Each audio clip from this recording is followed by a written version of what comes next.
Bueno, mis amados, otra vez buenas noches a todos. Ya tengo las 8:01. Entonces, saludo para todos, familia, amigos, compañeros, iglesia. Extrañándolos mucho a todos, pero agradecido con el Señor por este tiempo que nos regala, por este tiempo de palabra, de su mensaje que es necesario para todos nosotros, creyentes, no creyentes, simpatizantes. Es necesario y el Señor quiere hablarnos en esta noche. Así que les motivo a que unidos en oración, con un corazón de gratitud, con un corazón humillado, a pesar de todas las circunstancias que estamos viviendo, elevemos una oración a nuestro buen Dios y tengamos esa actitud de agradecimiento, ¿sí? Eh, Más que de queja, más que de peticiones que obviamente las tenemos y es bueno hacerlas al Señor, no está mal traer nuestras peticiones al Señor. Pero por encima de eso vengamos con un corazón agradecido porque Él es bueno. Él es bueno y para siempre su misericordia, dice su palabra, y Él no ha cambiado. En estos tiempos que vivimos Él no ha cambiado. Él es el mismo de ayer, de hoy y por los siglos de los siglos será el mismo. Así que vamos a orar, mis amados, acompáñenme por favor los que ya están conectados, los que se van conectando, eh, acompáñenme en esta oración delante de nuestro Dios en esta noche. Padre, en el nombre de Jesús, Señor, nos presentamos delante de ti, Señor, en esta noche.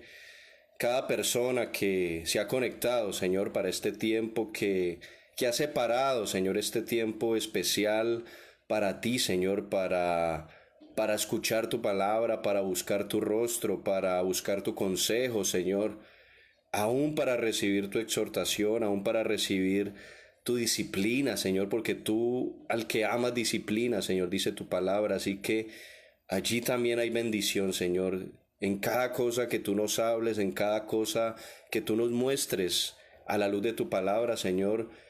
Reconocemos que somos bendecidos, que somos edificados, Señor, que somos levantados y más en estos tiempos, Señor, donde tal vez nuestro corazón se quebranta, se angustia, Señor, se duele por todo lo que vemos, Señor, por todo lo que vemos alrededor hoy, Señor, en nuestra ciudad, en nuestro país, Señor, y en el mundo entero, por toda esta calamidad, Señor, por todo esto que está sucediendo a lo largo del mundo, Señor, a lo largo y a través de este mundo, de este globo, Señor. Y tú aún en tu misericordia nos permites, Señor, nos permites alzar nuestra mirada, alzar nuestro rostro al Altísimo y clamar, Señor. Clamar primeramente por nuestras almas, Señor, por salvación, Señor, porque es lo que necesitamos hoy y es lo que necesitaremos mañana si aún estamos aquí, Señor. Padre, gracias por cada hermano, por cada hermana, por cada familiar, por cada amigo, por cada compañero. Gracias por cada persona que se conecta en este tiempo para escuchar de tu palabra, para escuchar de tu mensaje. Yo te ruego que los bendigas, que abras los oídos de los sordos, los ojos de los ciegos, Señor, que nos des entendimiento para la palabra que traes para esta noche, Señor. Y tennos ahí, Señor, guardados en tu regazo, guardados, Señor, en tu abrazo, Señor, porque allí estamos seguros, Señor.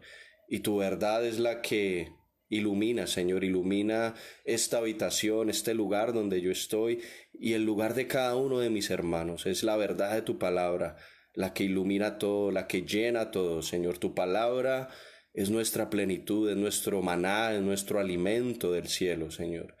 Gracias por este tiempo, quedamos en tu bendita presencia. Amén.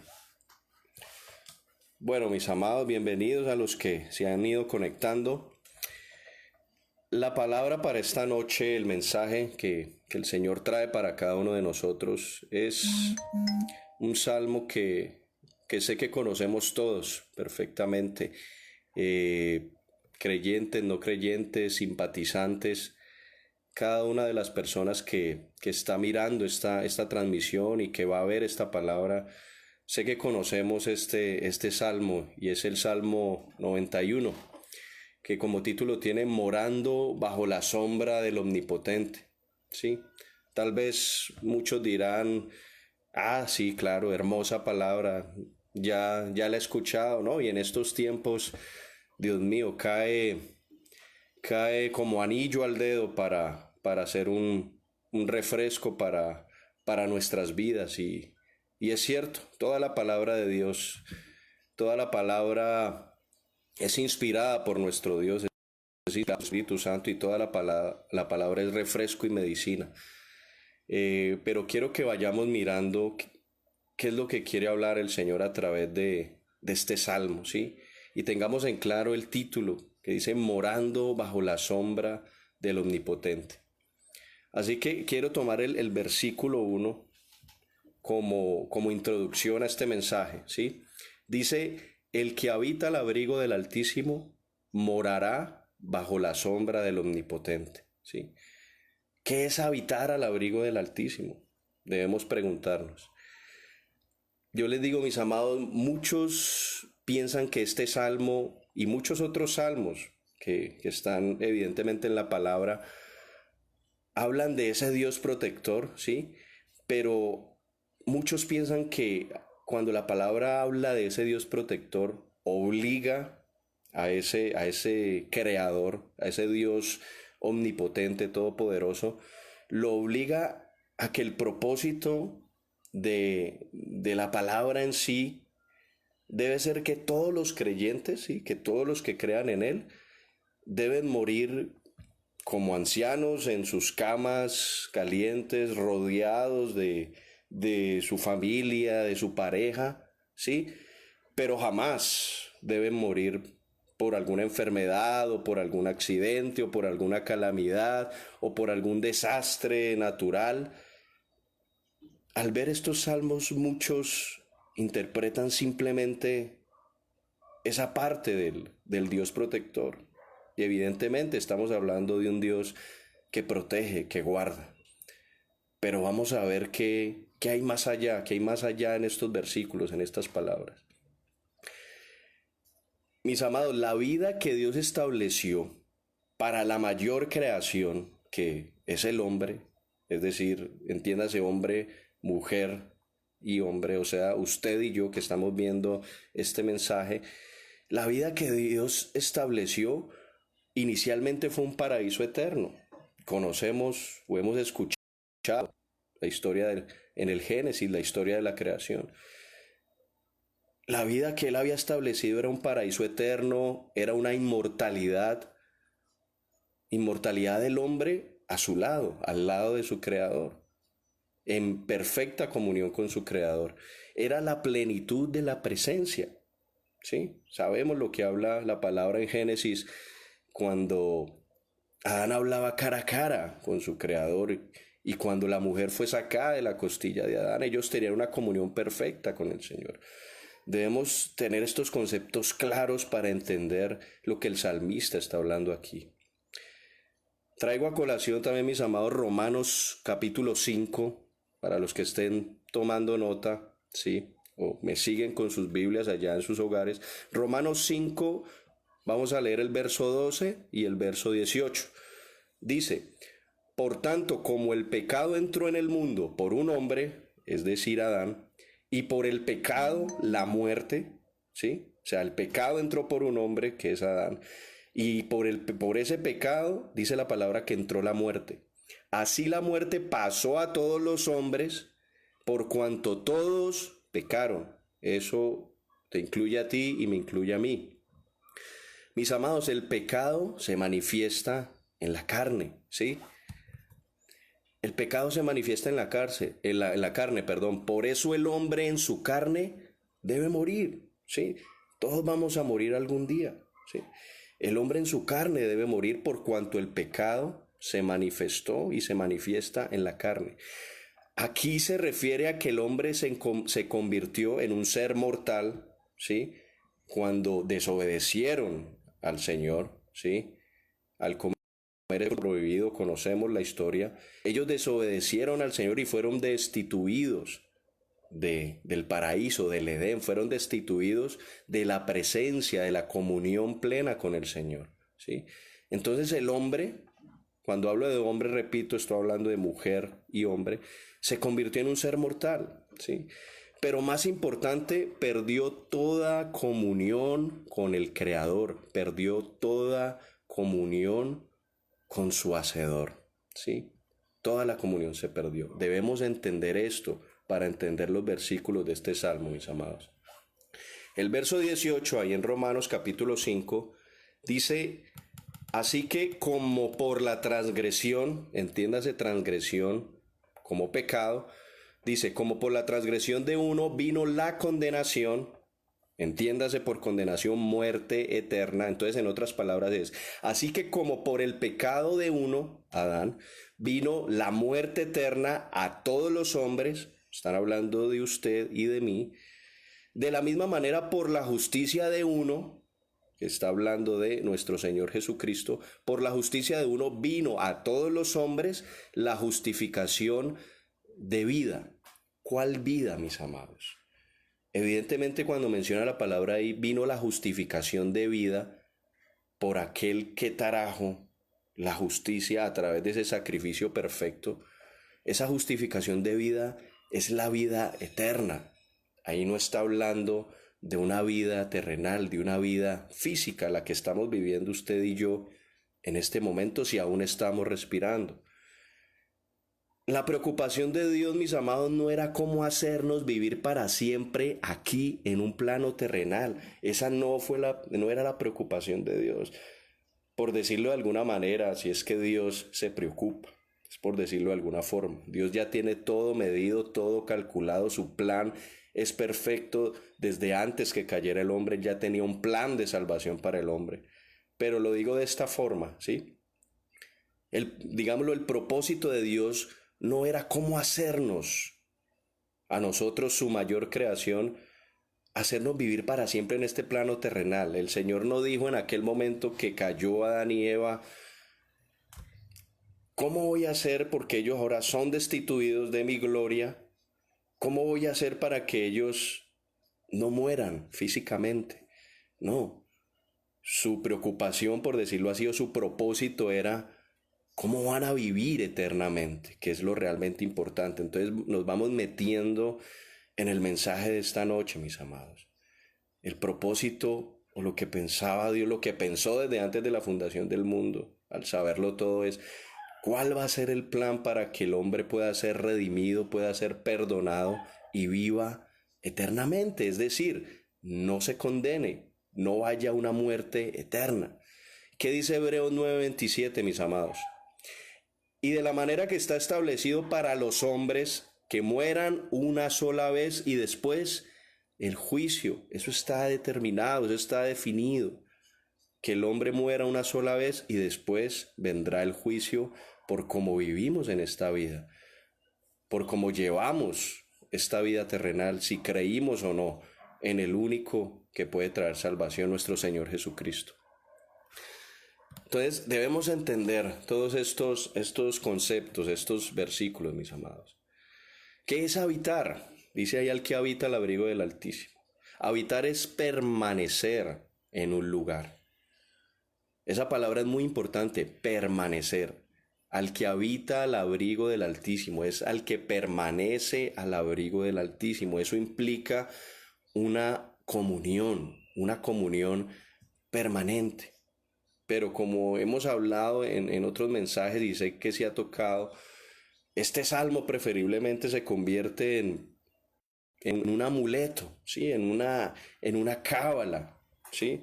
Se convierte sí, como en un símbolo que me va a librar de la muerte terrenal.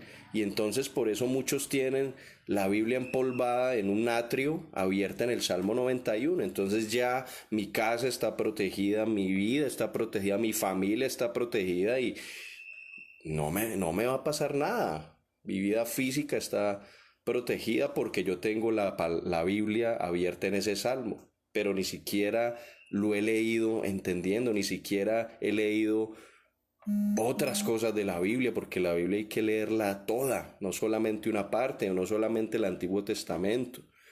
La palabra es una sola y toda la palabra es viva y eficaz. Ahí no dice que solo el Antiguo Testamento es vivo y eficaz o solo el Nuevo Testamento es vivo y eficaz. No dice la palabra es viva y eficaz. Entonces muchos tienen ese salmo como esa protección, ¿sí? Y le llaman protección divina, pero evidentemente esto no es agradable a Dios. Entonces, habitar es permanecer en un lugar. Entonces empecemos a preguntarnos, ¿yo he permanecido conectado con Dios? ¿He permanecido en la palabra de Dios? ¿He permanecido en el propósito de Dios? Permanecer implica una relación, mis amados. Entonces, empecémonos a preguntar, ¿tengo una relación genuina con el Padre? ¿Tengo una relación genuina con Jesús, con Cristo? ¿Qué significa abrigo, mis amados? La palabra hebrea usada ahí en el Salmo 91 es seter, para abrigo, ¿sí? Y esto también implica, mis amados, escuchen, un lugar secreto, un escondite. Cuando hablamos de abrigo, allí, en el contexto, implica un lugar secreto, un escondite, una cobertura, ¿sí? Viene de un verbo que significa esconder o mantener cerrado, ¿sí? Escondido y secreto. Esa misma palabra hebrea seter, como les digo, es usada en muchos versos, en muchos otros versos de otros salmos, pero no siempre se traduce igual. Pero por ejemplo hemos leído en la palabra, para los que hemos leído en los salmos, dice, por ejemplo el Salmo 32:7, tú eres mi escondedero, hablándole el salmista a Dios. Me abrigué en el refugio de tus alas, refugio, ¿sí? Salmo 61:4. En lo secreto de su tienda me ocultará, dice el salmista, Salmo 27:5. En lo secreto de su tienda me ocultará. Tú los escondes en lo secreto de tu presencia, Salmo 31:20. Entonces todo esto se refiere a esa palabra abrigo, como un escondite, como un escondedero, como una cobertura y evidentemente una protección, ¿sí? Mis amados, el lugar secreto es donde reposa la gloria de Dios. ¿Qué significa morará? En el Nuevo Testamento una de las palabras griegas traducida para habitar es la misma palabra morar. Morar y habitar son muy similares. Juan 15, capítulo 7 dice, está hablando Jesús, si permanecéis en mí y mis palabras permanecen en vosotros, pedid todo lo que queréis y os será hecho. ¿Sí? Escuchen, si permanecéis en mí, es una permanencia, y mis palabras permanecen en vosotros, pedid todo lo que queréis y os será hecho. Esto es malinterpretado, decir que yo, si creo en Dios, puedo pedir lo que quiera, no importa lo que sea, como yo creo en Él, entonces Él me lo tiene que conceder. Eso no dice allí. Dice primero que hay una condición. Si permanezco en Él y sus palabras permanecen en mí. Si su palabra permanece en mí, quiere decir que yo amo la voluntad de Dios. ¿Sí? Que yo amo estar en la voluntad de Dios. Entonces, cuando yo sigo la voluntad de Dios, ahí sí yo puedo decir que oro conforme a la voluntad de Dios y Él concede los deseos de mi corazón, ¿sí? Entonces, el punto aquí es que la verdadera vida de los creyentes, amados, de un creyente es pedir por la voluntad de Dios, que la voluntad de Dios sea manifiesta, ¿sí? Como en el cielo, aquí en la tierra, sea tu reino, sea tu voluntad. Y pedir, y más que pedirla, hacer la voluntad de Dios, ¿sí? Así vivamos o muramos físicamente.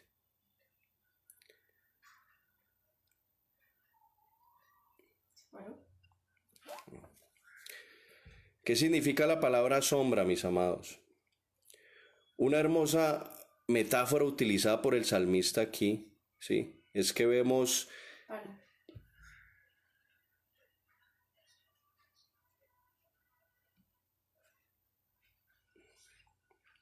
Perdón, hermanos, estamos revisando que hay algunas personas que dicen que no tienen señal. Estamos corroborando.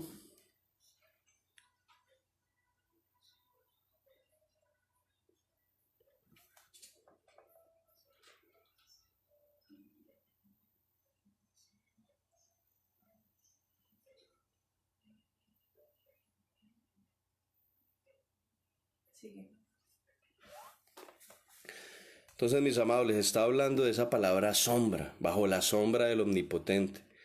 Evidentemente entendemos en la época, transitaban por el desierto, nomás el pueblo de Dios al salir de Egipto tuvo que transitar por el desierto y evidentemente era un calor inmenso, ¿sí? El sol era implacable, inclemente, ¿sí? Esas zonas desérticas eran muy complicadas, ¿sí? Entonces, el encontrar una sombra en ese tiempo era alivio para ese calor abrasante. De esa misma manera, el salmista denota que Dios, cuando entramos en el lugar secreto con Él, nos cobija con su sombra. Entonces, ese calor abrasante son las preocupaciones, son las dudas, son las cargas que socavan nuestro corazón, que afectan nuestro corazón. Y lo más importante, amados, lo que hay que tener más en cuenta es que nos hacen caer. Ese calor abrasador es el que nos hace caer. Imagínese usted en un desierto, con ese calor y pegándole el sol en su rostro, ¿sí? Ese calor incluso en el desierto hace alucinar. Y eso es lo que sucede ahora en el mundo. Hay muchas cosas que nos quieren distraer y que nos hacen alucinar en otras verdades, en otras filosofías, ¿sí? Y ahí está el enemigo, evidentemente. Ese sol tipifica al enemigo que no descansa, mis amados, que es inclemente, que quiere hacernos caer, ¿sí? El desierto es nuestro caminar diario en este mundo, mis amados. Y ese sol es abrasador, es candente, nos cansa, nos agota, nos deshidrata, ¿sí? Nos hace perder, mis amados. Entonces, hago mucho énfasis en este versículo, mis amados. No voy a explicar cada palabra de los otros 15 versículos, pero quiero hacer énfasis porque precisamente el Salmo se trata de eso, de morar bajo la sombra del Omnipotente, ¿sí? Entonces, el ejemplo de Pablo y Silas, mis amados, en la cárcel, sí, ahí en Hechos 16, versos 23 al 25, nos haría pensar, bueno, ¿dónde estaba el abrigo del Altísimo aquí? ¿Dónde estaba la sombra del Omnipotente? ¿Sí? Nos podría hacer pensar. Voy a leer solamente el verso 23 y 25 en Hechos 16. Dice, después de haberles azotado mucho, los echaron en la cárcel a Pablo y a Silas, mandando al carcelero que los guardase con seguridad, el cual recibido este mandato, los metió en el calabozo de más adentro, en el calabozo más oscuro. ¿Dónde está el abrigo del Altísimo allí? Podíamos preguntarnos. Dice, el cual recibido este mandato los metió en el calabozo más oscuro y les aseguró los pies en el cepo. Pero a medianoche, orando Pablo y Silas, cantaban himnos a Dios y los presos aún oían, los presos los oían. Entonces ellos estaban cantando en medio de este lugar tan espantoso, tan horroroso, en la oscuridad, oliendo feo, encadenados ambos. Y dice la palabra que oraron. Entonces, ¿cómo podemos decir a dónde está el abrigo del Altísimo? Se supone que eso es un salmo de protección, de que no nos pasará nada, ¿sí? ¿Cómo van a encarcelar a alguien que es creyente, a alguien que está predicando la palabra? Pero miren lo que pasó con Pablo y Silas. ¿Dónde estaba la sombra del Omnipotente en esta situación? Entonces, mis amados, escuchen esto. El corazón es el que habita al abrigo del Altísimo. El corazón es el que está bajo la sombra del Omnipotente, ¿sí? Estamos en Hechos capítulo 16, versos 23, 25, ¿sí? El corazón es el que habita, no el cuerpo, mis amados. El corazón es el que está bajo la sombra del Todopoderoso. Ellos vivieron, Pablo y Silas, ellos vivieron y fueron instrumentos de salvación en esa situación tan difícil. ¿Y por qué creen que Pablo escribió, si Dios es con nosotros, ¿quién contra nosotros, mis amados? Entonces no podemos decir, uy, ahí ese salmo no aplica, no les aplicó a Pablo y a Silas. Sí les aplicaba a mi hermano y Pablo lo conocía perfectamente. Seguramente cuando oraron ese salmo, diciendo estamos bajo el abrigo del Altísimo, aún estemos en esta cárcel, aún estemos en esta situación tan tenaz. Y oraron y cantaron. ¿Usted está orando? está cantando y está alabando a Dios allá en su hogar en este tiempo de cuarentena. Yo lo estoy haciendo. La palabra nos confronta, mis amados. Repito, el corazón es el que habita al abrigo del Altísimo. El corazón es el que habita bajo la sombra del Omnipotente, no el cuerpo. ¿Y qué decir del ejemplo de Esteban, mis amados, en Hechos 7, versos 54 al 60? Muchos podrán decir, bueno, Pablo y Silas, el Señor los libró. Allí sí es cierto, de esa situación salieron. Pero Esteban dice la palabra que fue apedreado por predicar el Evangelio, por hablar de Cristo. Entonces no aplicó para él tampoco el Salmo 91. ¿Dónde estaba el abrigo del Altísimo allí? Podríamos pensar eso, pero no es así, mis amados. Dice la palabra que los cielos estaban abiertos cuando Esteban estaba allí siendo apedreado y que él clamó al cielo y le decía al Señor que le encomendaba su espíritu. Entonces, su corazón estaba bajo el abrigo del Altísimo. Su corazón estaba morando bajo la sombra del Omnipotente, mis amados, y lo estaban apedreando. ¿Sí? Él conocía también esta palabra, este salmo, como usted la conoce y como yo. Nosotros en dicha situación oraríamos así de esa manera y aún diciendo, perdona a los que me están apedreando porque no saben lo que hacen. Estoy parafraseando, pero esa fue la oración de Esteban. Estaba pidiendo por aquellos que lo estaban matando. ¿Sería nuestra oración la misma, mis amados? Hechos capítulo 7, versos 54 al 60 está el relato de este siervo Esteban. ¿Y qué decir de todos los mártires que han muerto a lo largo de la historia por predicar el Evangelio? En el Oriente, sobre todo, en África, ¿sí? Que mueren a balazos, que mueren quemados, que mueren decapitados. ¿No aplica el Salmo 91 para ellos? Pero no, yo me creo creyente y el Salmo 91 es mi protección y a mí no me va a dar coronavirus y no me va a dar ninguna enfermedad y yo voy a morir anciano de días en mi cama porque ese tiene que ser el propósito de Dios. Porque eso es lo que habla el Salmo 91. No estamos entendiendo, mis amados. Miren los ejemplos que le estoy mostrando. Y miren nuestros hermanos que han muerto por causa del Evangelio. Ellos amaron a Jesús, amaron a Cristo y murieron por Él. Entendieron este Salmo 91. Su corazón habitaba bajo el abrigo del Altísimo. Entonces, es cierto que este salmo contiene motivos de terror porque habla de leones enfurecidos, de serpientes, de dragones, de peste, ¿sí? Y de cosas hechas por las tinieblas, cosas espantosas y terribles. Pero también pregona la consoladora promesa de que al abrigo del Altísimo y morando bajo la sombra del Omnipotente, escuchen, amados, el alma está siempre a salvo. El alma está siempre a salvo, mis amados. De ahí en adelante, sí, voy a pasar un poco rápido por los siguientes versículos.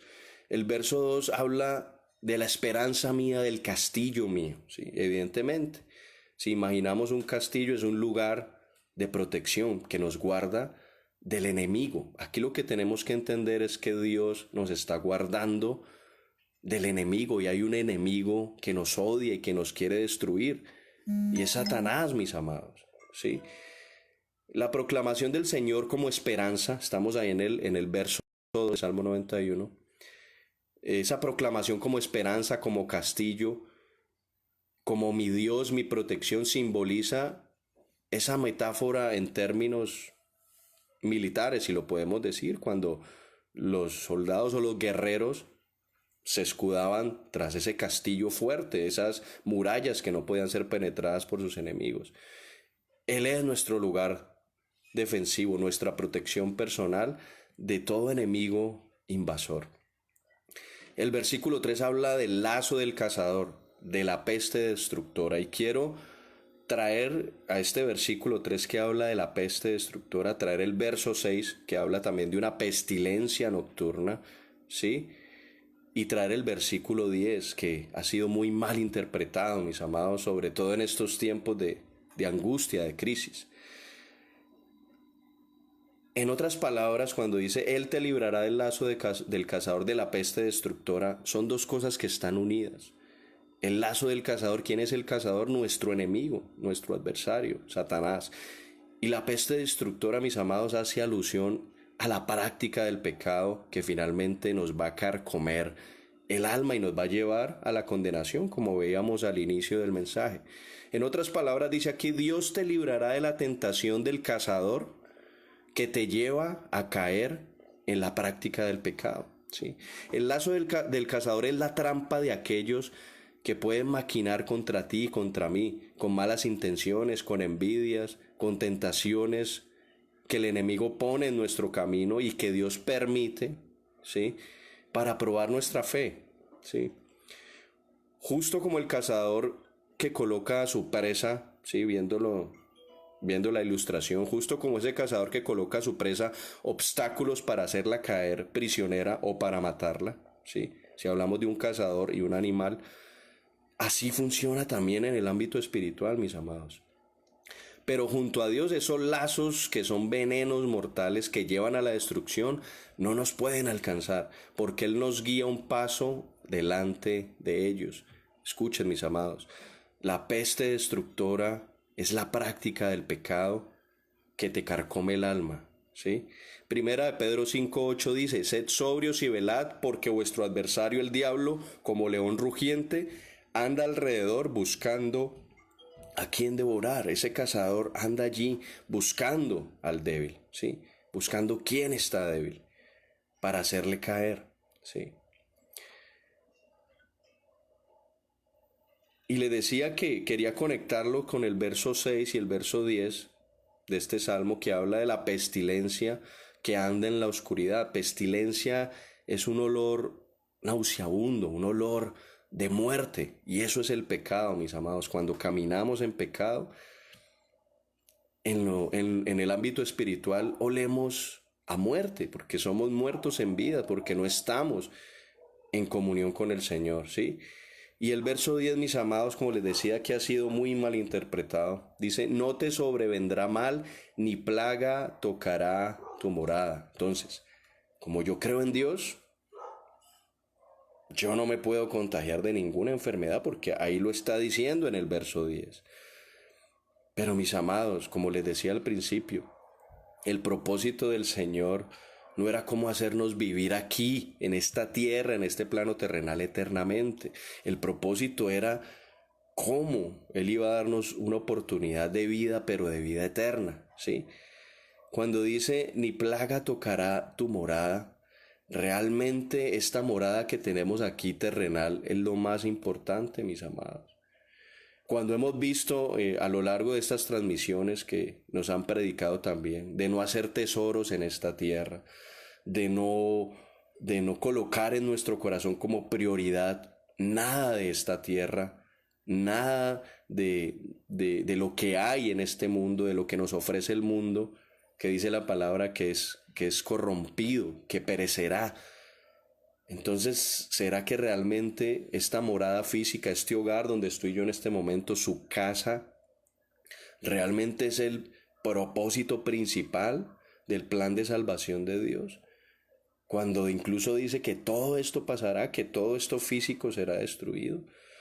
Mis amados, cuando habla de esa plaga que no tocará tu morada, que no tocará mi morada, es porque en Cristo Jesús tenemos la promesa de una morada celestial, de una morada que Él está preparando. Jesús le dijo a los discípulos, yo me voy, yo me tengo que ir, ¿sí? Les hablaba antes de cumplir con su ministerio, con su sacrificio para salvación de nuestros pecados. Le decía, yo me tengo que ir para hacerles morada a ustedes, ¿sí? Y esa promesa es para nosotros también, esa morada eterna, ¿sí? Y Él decía que era una verdad absoluta. Entonces, Él prepara esa morada para cada uno de nosotros. Entonces, nada de las artimañas del enemigo, ninguna mortandad, ningún mal, ahí dice, no te sobrevendrá mal, ¿sí? Al enemigo El propósito principal de Satanás no es hacernos sufrir en esta tierra. El propósito principal de Satanás como nuestro adversario es hacernos sufrir eternamente, es hacer que seamos condenados eternamente, hacer que no miremos a Dios en medio de todas las circunstancias que vienen a nosotros, de todas las aflicciones, de todas las angustias.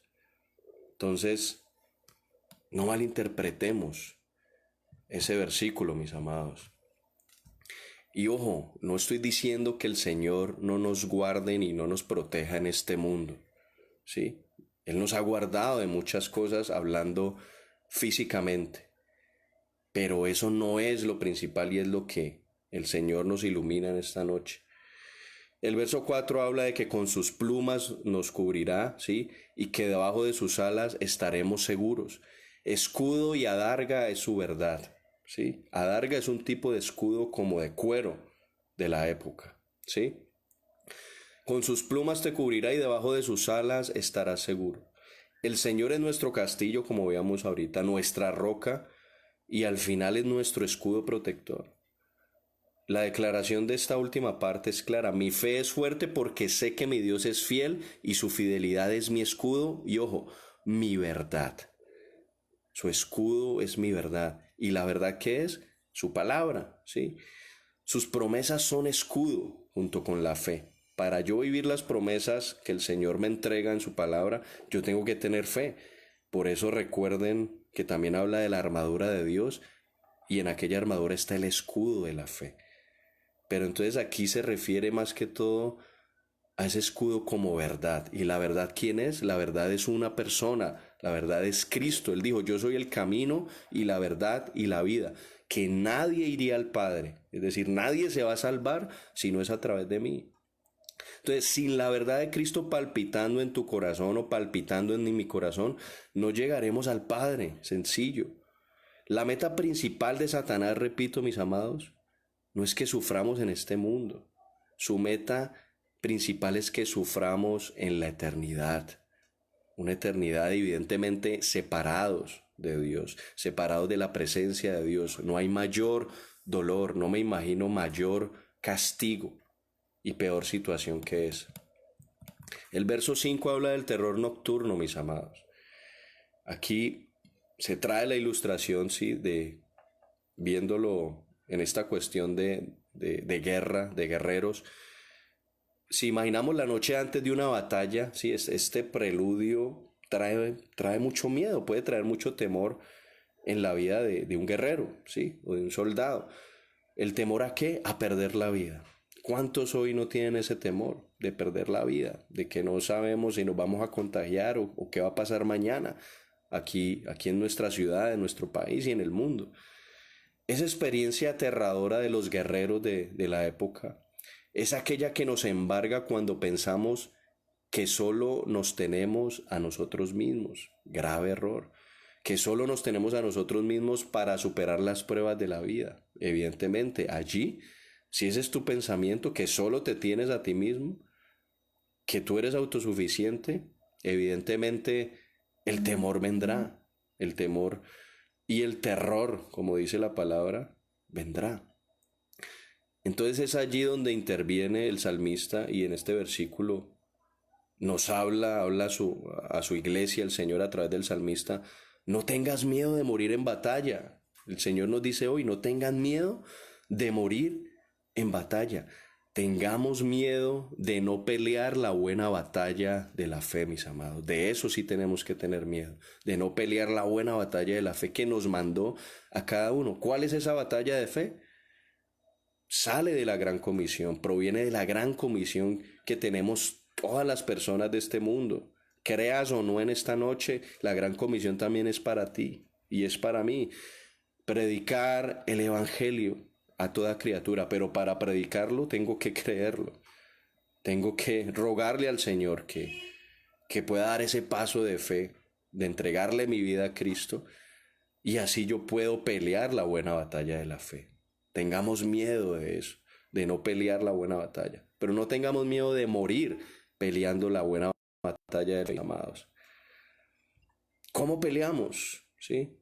Pidiendo perdón cada día, estando a cuentas con el Señor cada día, orando en todo tiempo por su iglesia, por aquellos que no conocen el Evangelio, que no conocen al Salvador Jesucristo, y creyendo en las promesas del Señor. Cuando sucumbes ante el terror nocturno que nos habla este verso 5, expones o exponemos toda la debilidad. ¿Ante quién? Ante el enemigo. Esas saetas que menciona este versículo también son flechas. Está hablando de flechas encendidas en fuego que en ese tiempo eran dirigidas pues hacia el castillo o hacia donde estaban los guerreros de la época. Era el ataque del enemigo a través de esas flechas. Son las mismas flechas que el enemigo dirige a nuestro punto más débil. Por eso mira la conexión en este versículo. El terror nocturno que tú puedas tener, el temor que tengas de morir hoy por causa de lo que está pasando u otras circunstancias, no solamente la situación actual, sino muchas otras cosas que nos angustian o que nos pueden angustiar.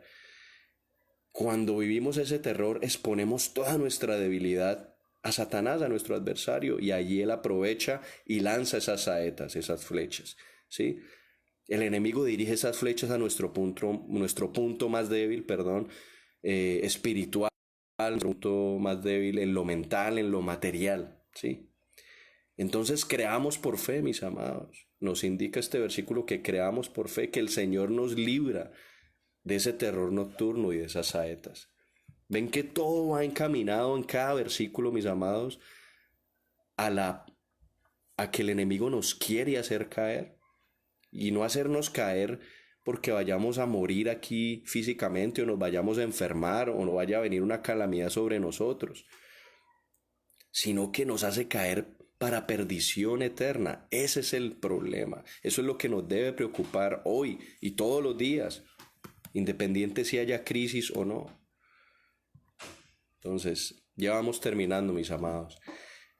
El verso 7 habla de que caerán a tu lado 1000 y 10,000 a tu diestra, mas a ti no llegará, ¿sí? También lo malinterpretamos, también tomamos, no, es que a mí no me va a pasar nada. El Señor no va a permitir que yo me enferme, que yo tenga tal aflicción, que yo tenga esta angustia, no. La palabra lo dice, tendremos aflicción. Nos podemos enfermar. El hecho de que nos enfermemos como creyentes no quiere decir que estamos en pecado, ¿sí? Eso tenemos que tenerlo claro, porque tristemente muchas doctrinas, aunque se dicen llamar cristianas, condenan eso. Y la persona que tiene una enfermedad terminal, dicen, no, algo pasa en la comunión con el Señor. Está en pecado, que no ha confesado y el Señor lo ha castigado. Y entonces repito, cuando Pablo hablaba de su aguijón, Pablo, un creyente que predicaba, que era misionero, que amaba al Señor, él lo dice, que él estaba enfermo. Y finalmente cuando fue decapitado, cuando el Señor decidió que ya no iba a estar aquí, imagínense, fue decapitado, él seguía enfermo con su aguijón. Dice la palabra que él clamó 3 veces al Señor, clamaba que le quitaba eso, que le quitara ese aguijón, pero el Señor, ¿qué le dijo? Bástate mi gracia porque mi poder se perfecciona en tu debilidad.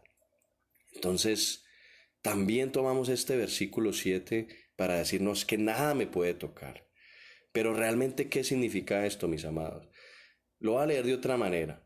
Cuando dice, caerán a tu lado 1000 y 10,000 a tu diestra. Podemos leerlo, caerán muertos. Ese caerán significa que son muertos y muertos espirituales a tu diestra, ¿sí? Y caerán 10,000 a tu siniestra. Caerán, está hablando de gente que cae muerta, pero muerta espiritualmente, mis amados. Y dice, mas a ti no llegará. ¿Por qué? Nosotros estamos en este mundo. ¿Cuál era la oración de Jesús? Señor, yo no te pido que los quites del mundo, pero que los guardes del maligno. A nuestro lado vienen tentaciones, el mundo nos ofrece el pecado y el pecado es atractivo. Si el pecado no fuera atractivo, nadie pecaría, nadie viviría en pecado. Y tristemente vemos muchos, no solo hoy, en esta situación de este virus, muchos que han caído muertos, y no solo muertos físicos, sino que se fueron de este mundo sin Cristo, mis amados. Entonces, allí es donde nos debe doler realmente. No porque no nos duela que la gente muera físicamente, claro, hay familias que sufren y seguramente a nuestra familia puede haber alguien que esté contagiado en este momento.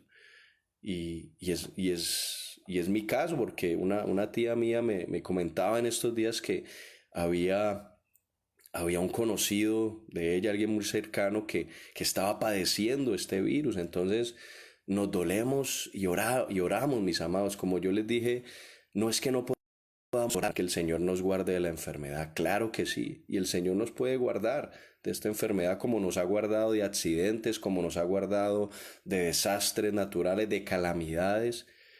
El Señor nos ha guardado. Pero yo quiero dejar claro qué es lo más importante que nos entrega este salmo, que esa protección física de la muerte de esta carne es la añadidura, ¿sí? Es algo secundario. Pero tristemente muchos creyentes incluso y no creyentes lo toman este salmo como una protección de que nada me va a pasar y que si algo me sucede es porque yo estoy en pecado, yo no estoy conectado con Cristo.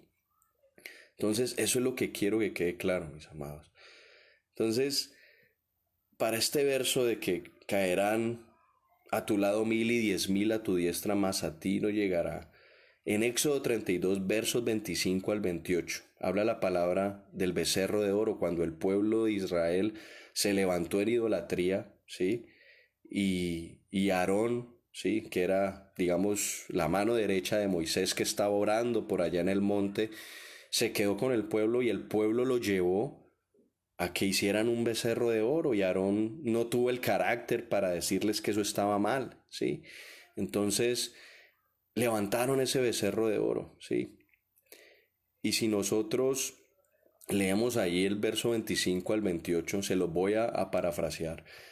Moisés desciende airado luego de interceder por el pueblo porque el Dios, el Padre, quería eliminar a ese pueblo por tal idolatría, pero Moisés intercedió.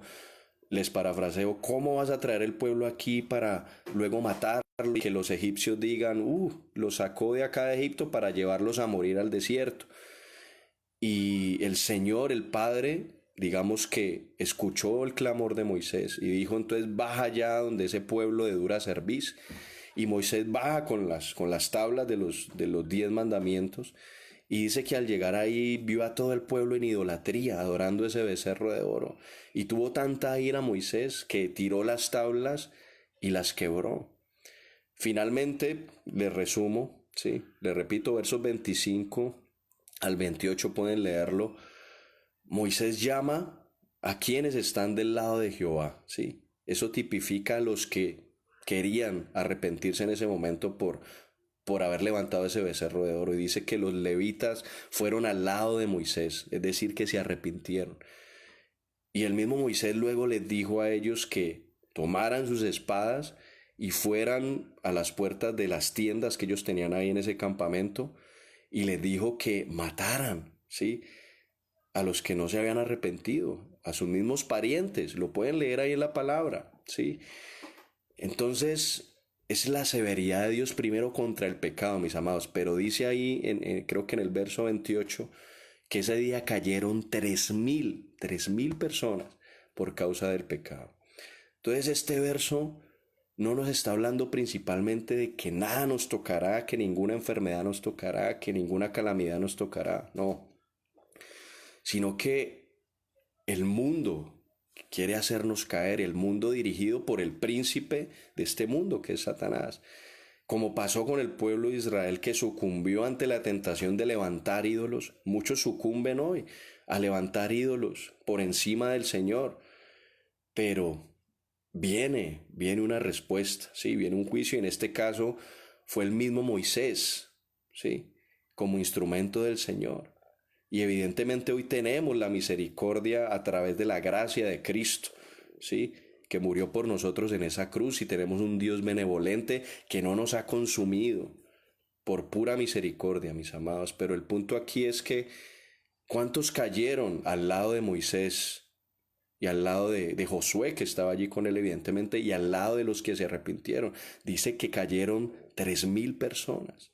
Y ese más a ti no llegará significa que mientras tú seas un escogido del Señor y tú estés aferrado a la roca que es Cristo, a la verdad, a ese escudo, no importa cuánta tentación venga. La palabra dice que el Señor siempre da la salida, que así como viene la tentación, siempre el Señor da la salida. Entonces, así como pasó en ese momento en el desierto, hoy muchos caen a nuestro lado, muchos mueren. Seguramente ha habido muchos cristianos, ¿sí? En Italia, que han muerto tantas personas, en España, ¿sí? En los lugares donde más ha muerto gente por este virus.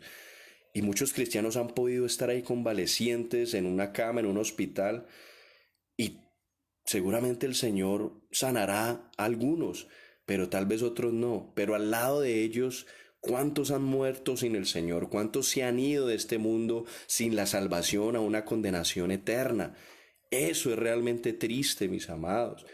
Entonces, para esos hermanos cristianos que han estado ahí, aplica este versículo. Caen muertos espirituales a tu diestra y a tu siniestra. ¿Cuántos han caído sin Cristo? Y al lado, literalmente, de muchos creyentes que han profesado y que seguramente, si son verdaderos creyentes, tienen claro que su premio es la vida eterna, que el Señor puede sanarlos, sí, de eso no me cabe duda, pero si van a morir y han creído en Cristo, saben que van a esa vida eterna, a ese mayor premio, ¿sí? A encontrarse con su Salvador. Entonces, entendamos este versículo, mis amados. Y para terminar en los versos 15 y 16, ¿sí? Mire lo que dice la palabra. Me invocará y yo le responderé. Con él estaré yo en la angustia, ¿sí? Lo libraré. ¿Será que el Señor está hablando de la muerte física? Y repito, no es porque el Señor no nos pueda librar de una muerte física. Lo puede hacer y sé que con muchos lo ha hecho. Pero ese lo libraré va más allá. Lo libraré de lo que realmente importa al final, de tu condenación si no has creído en el Señor. Dice, lo libraré y le glorificaré.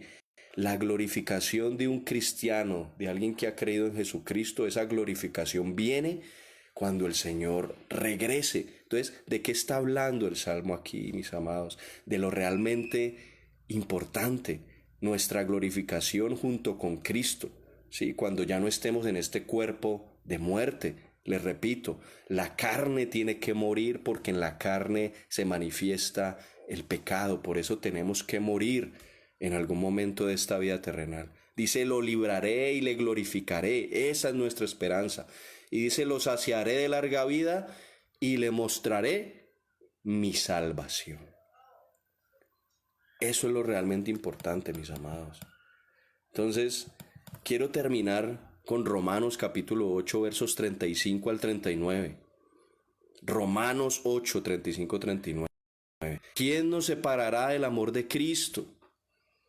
Escuchen lo que dice: tribulación, angustia, persecución, hambre, desnudez o peligro o espada.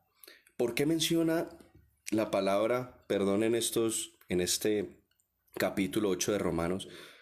¿El Señor a quién le está hablando? ¿Mm? Le está hablando a su iglesia a través del apóstol Pablo. Entonces, si como iglesia tenemos una inmunidad en esta tierra, porque somos la iglesia del Creador, del Omnipotente, y el Salmo 91 dice que moramos bajo su sombra, entonces eso nos hace inmune a la angustia, a la enfermedad, al hambre, a la desnudez, al peligro, a la espada. La espada significa muerte. Muchos cristianos murieron decapitados, mis amados. Muchos murieron quemados, clavados en una estaca, en aquellos tiempos cuando el Evangelio empezó a predicarse en todo el mundo. Entonces, ¿cómo puede haber iglesias que se dicen llamar de Jesucristo y predicar esta doctrina falsa de que somos inmunes a lo que pueda pasar en este mundo? La palabra también dice que sale el sol sobre buenos y malos y llueve sobre buenos y malos. Sí, se los parafraseo. Entonces, aquí en Romanos 8, verso 35, es muy claro. ¿Qué nos separará del amor de Cristo? Es decir, que nosotros tenemos que vivir tribulación, tenemos que vivir angustia, persecución, hambre, desnudez, peligro o espada, mis amados. Incluso si tenemos que morir por causa del Evangelio, así será. Pero entonces, ¿dónde está nuestra seguridad? En que no nos contagiemos en este tiempo. Los pronósticos no son alentadores y dicen que muchos se van a contagiar. Y no lo sé. Yo podría estar ahí, mi esposa podría estar ahí, mi familia podría estar ahí. Pero esa no puede ser mi esperanza, mis amados. Si el Señor quiere que vivamos tal situación, no es nada fácil y yo no quiero contagiarme. Yo no quiero enfermarme. Y soy sincero delante de Dios, pero no podemos tapar el sol con un dedo y la palabra es clara. Que Dios nos dé la fuerza, que Dios nos dé la firmeza. Si nos toca pasar esta situación y muchas otras, de que tengamos que morir incluso por la predicación del Evangelio, que nuestro corazón esté preparado, esté dispuesto y que no neguemos al Señor. Porque si le negamos, Él nos negará también en el día de su regreso y la palabra lo dice. Esa es la verdad, mis amados. Pero la fuerza y la fortaleza del Señor están allí servidas, están servidas hoy para el que quiera recibirlas, para pasar estos tiempos de angustia, entendiendo que son los años que me quedan en esta vida. Y yo quiero hacer muchas cosas y tengo muchos sueños con mi esposa. Pero lo más importante es la vida que viene después, entendamos eso. Eso es lo más importante. Entonces, ¿quién nos separará del amor de Cristo, mis amados? O sea, ni tribulación, ni angustia, ni persecución, ni hambre, ni desnudez, ni ningún peligro, ni espada nos puede separar. Dice, como está escrito, por causa de ti somos muertos todo el tiempo, somos contados como ovejas de matadero. Antes en todas estas cosas somos más que vencedores por medio de aquel que nos amó. Somos más que vencedores, allí está nuestra esperanza. ¿Por medio de quién? De aquel que nos amó. ¿Quién te amó y quién me amó? Jesucristo. Él es nuestra victoria, allí somos más que vencedores. Por lo cual estoy seguro, escuchen, que ni la muerte, ¿cuál muerte? La muerte física, evidentemente. Ni la vida, ¿cuál vida? La vida física. Ni ángeles caídos, podríamos decir, ni principados, ni potestades, ni lo presente, ni lo porvenir, ni lo alto, ni lo profundo, ni ninguna otra cosa creada nos podrá separar del amor de Dios que es en Cristo Jesús. Lo único que nos va a sostener es el amor de Dios que es en Cristo Jesús. Mis amados que me escuchan en este momento, ahí está la promesa. Ahí está lo que nos va a sostener, mis amados. Y termino con esto. Jesús, que es el mayor ejemplo que tenemos que seguir, que fue aquel que en toda su plenitud, en toda su excelencia, su majestad, se hizo hombre, se humilló al hacerse hombre al venir a esta tierra para sacrificarse por usted y por mí, para llevar el pecado que nos carcome, el pecado que nos consume. Él nunca se separó del Padre, escuchen. Cuando estuvo en esta tierra, nunca se separó del Padre, aunque él sufrió aflicción durante su ministerio, aunque él sufrió muchas cosas, ¿sí? Aunque él incluso lloró gotas de sangre, dice la palabra. Tuvo aflicción, ¿sí? Sintió el dolor al ser como hombre. Nunca se separó del Padre, excepto, ¿sí? Lo único que lo separó a él del Padre que fue el pecado que cargó por usted y por mí en esa cruz, mis amados. Fue lo único que lo separó del Padre. Él lo dijo, en los evangelios está, cuando estaba en la cruz, sufriendo todo el dolor, cargando su pecado y el mío, dijo, Dios mío, ¿por qué me has desamparado? Se rompió la comunión del Hijo con el Padre. ¿Por causa de qué? del pecado, ese mismo pecado que usted consiente hoy, que usted acaricia hoy, ¿sí? Primeramente al tener temor, al vivir un terror nocturno de que no sabe qué pasará mañana. Segundo, por vivir una vida de mentiras, una vida llena de envidias, de celos, de contiendas. ¿Cómo está en su hogar en este momento? ¿Cómo está la relación con su esposa, con sus hijos?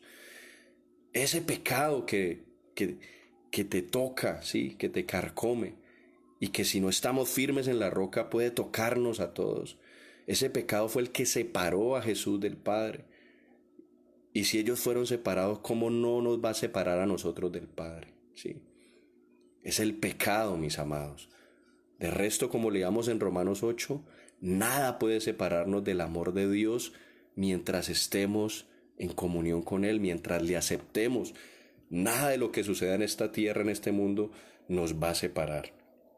Entonces, quiero concluir con eso, mis amados, y que elevemos una oración en este tiempo para que el Señor, a través de su Espíritu Santo, nos convenzca de pecado, traiga ese convencimiento de pecado a cada uno de nosotros. Todos, en mayor o menor proporción, tenemos que ponernos a cuentas con el Señor. En medio de todo de este caos, en medio de toda esta incertidumbre, nuestra esperanza es Cristo. Solo en Él nada nos puede separar de lo que realmente importa al final, que es una vida eterna al lado de nuestro Dios, al lado de nuestro Señor, al lado de nuestro Padre.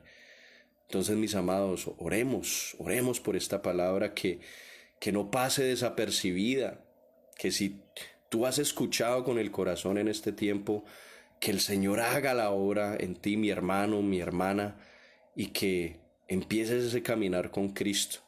Es necesario no solo en este tiempo, como lo dije, todos los días tenemos que estar allí caminando, aferrados a la roca, construyendo sobre la roca, fundamentando nuestra casa sobre la roca. ¿Sí?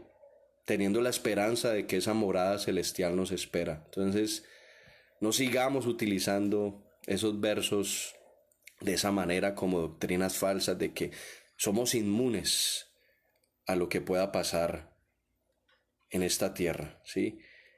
Pero nada va a tocar nuestra morada celestial, nada puede tocar nuestra salvación si nuestra dependencia está en el autor de la salvación, que es Cristo Jesús, Señor nuestro. Entonces, oremos, mis amados. Padre, gracias por este tiempo, Señor. Tú eres bueno, tú eres 3 veces santo, Señor. Y amamos, Señor, tu santidad. Amamos estos tiempos, Señor. Y yo te pido que tengas misericordia y empieces a orar, Señor, en cada corazón, Señor, de los que están escuchando este mensaje, aún de los que lo escucharán después, Señor, de los que tú llevarás, Señor, a esta página, a este vínculo, a este link, Señor, y tú los llevarás a escuchar, Señor, todos estos mensajes que hemos transmitido en este tiempo, Señor. No somos nosotros, Señor, nosotros simplemente somos unas vasijas que quieren ser útiles en tus benditas manos, Señor. Nosotros sin ti nada tenemos que dar, Señor. Por eso te ruego, Señor, que tu palabra sea la que penetre, la que traiga ese convencimiento de pecado, Señor, en esta hora. Que podamos estar a cuentas contigo, Señor, en esta noche. Porque no sabemos qué será el día de mañana. Hay mucha incertidumbre, Señor. Pero entendemos hoy, Señor, dónde está nuestra seguridad, dónde está nuestro tesoro, que nada nos puede separar de tu amor, Señor, ninguna tribulación, ninguna plaga, ninguna peste, Señor, ningún peligro, Señor, nada, ni aun la muerte física nos podrá separar de tu amor, Señor, nada nos podrá separar de tu salvación por cuanto creemos que nuestra vida está en ti, Señor, que nuestra verdadera vida está en ti, Señor, está en tu presencia, Señor. Queremos estar en comunión, Padre. Enséñanos a orar, Señor. Enséñanos a adorarte, enséñanos a conocerte, enséñanos a leer tu palabra y danos el discernimiento, danos el entendimiento para entender tu bendita palabra, porque es la verdad que será ese escudo, Señor, que nadie puede romper, que ninguna flecha puede penetrar, Señor. El enemigo está vencido, Señor. y nos levantamos, Señor, con un corazón humillado, un corazón agradecido por este tiempo, Señor, porque hace que te miremos, Señor, hace que te busquemos con fervor, que te busquemos con un anhelo, Señor, que seguramente no estaba antes de este tiempo, Señor, de calamidad, de este tiempo de crisis, Señor. Estamos en tus manos. Dile al Señor, yo estoy en tus manos. Yo quiero estar en el cuenco de tu mano, Señor. Quiero recibirte en mi corazón. Quiero conocerte, quiero conocer tu palabra. Quiero conocer el plan que tienes para mí en esta tierra. Quiero que tus sueños estén por encima de mis sueños, Señor. Quiero entregarte todo. Quiero que tú seas mi único tesoro, mi mayor tesoro. Tú eres mi plenitud, Jesús. Dile, tú eres mi plenitud, bendito Padre eterno. Gracias, Señor. Danos la fuerza para continuar, Señor, haciendo tu obra, para continuar esta buena batalla de la fe, Señor. Queremos continuar, Señor. Gracias porque tu perfecto amor echa fuera todo el temor. Guarda nuestras familias, guarda nuestros hogares, Señor. Si a bien te parece, Señor, guárdanos, Señor, de la enfermedad física. Confiamos en que eres un Dios poderoso para sanar, Señor, a, a muchos, Señor, que han sido tocados por este virus. Señor, sabemos que tienes el poder, pero eso está en tu voluntad, eso está en tu soberanía, Señor.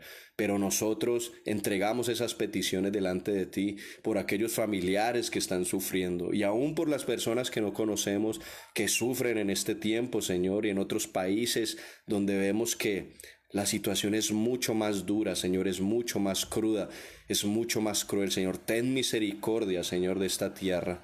Ten misericordia, Señor, de estas ciudades, de estas personas, Señor. Que te conozcan, Señor. Que te conozcan si han de morir, Señor. Siente que te conozcan, Padre, antes de partir de este mundo. Gracias, Señor. Gracias por guardar a tu iglesia, por guardar a tus hijos, a tus siervos, Señor. Quedamos en tu bendita presencia, Señor, en el nombre de Jesús. Amén. Bueno, mis amados, los bendigo y continuaremos haciendo la obra que el Señor nos ha encomendado a todos nosotros. Preparémonos en el Señor. Preparémonos como esos obreros fieles y más que útiles en sus manos. Un abrazo a todos, los bendigo en el nombre del Señor Jesucristo. Amén. Chao.